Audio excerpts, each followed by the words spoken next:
কামৰূপ মহানগৰত এতিয়ালৈকে 5 মাহৰ দৰমহা বন্ধ হৈ আছে আৰু সমগ্ৰ অসমৰ শিক্ষাকৰ্মীৰ লগতে দিক্ৰমসকলৰ 4 মাহৰ দৰমহা বন্ধ হৈ আছে আৰু সেইকাৰণে আজি আমি এই আন্দোলনৰ কাৰ্যসূচী হাতত লৈছোঁ।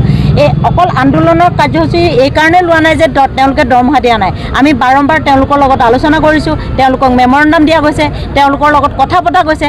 তাৰপিছত তেওঁলোকে প্ৰতি অহা সপ্তাহত হ'ব, সেই যে অহা সপ্তাহত হ'ব বুলি কওঁতে যোৱা এপ্ৰিল 2026ৰ পৰা এতিয়ালৈকে সেই এসপ্তাহটো তেওঁলোকৰ কাৰণে শেষেই হোৱা নাই। গতিকে আজি আমি বহুত অভাৱ অনাটনত পৰি আমি উপায় নাপায় আজি আচলতে আমি আন্দোলনৰ কাৰ্যসূচী হাতত ল'বলৈ বাধ্য হৈছোঁ।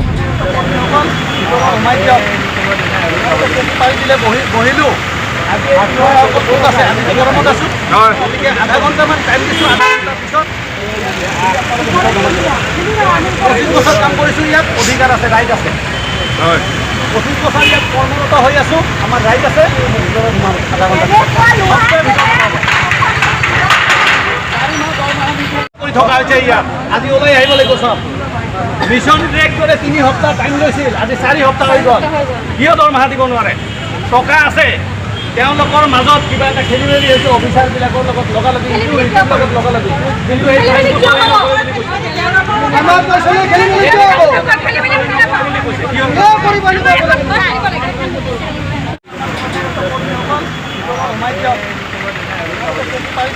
বহিলোঁ। আজি আছে, আমি গৰমত আছোঁ।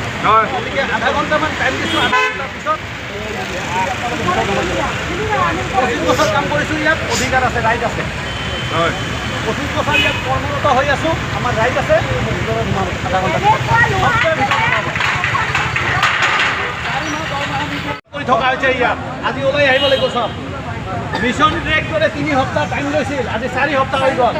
কিয় দৰমহা দিব নোৱাৰে? টকা আছে, তেওঁলোকৰ মাজত কিবা এটা খেলি মেলি হৈছে অফিচাৰবিলাকৰ লগত লগালগি, কিন্তু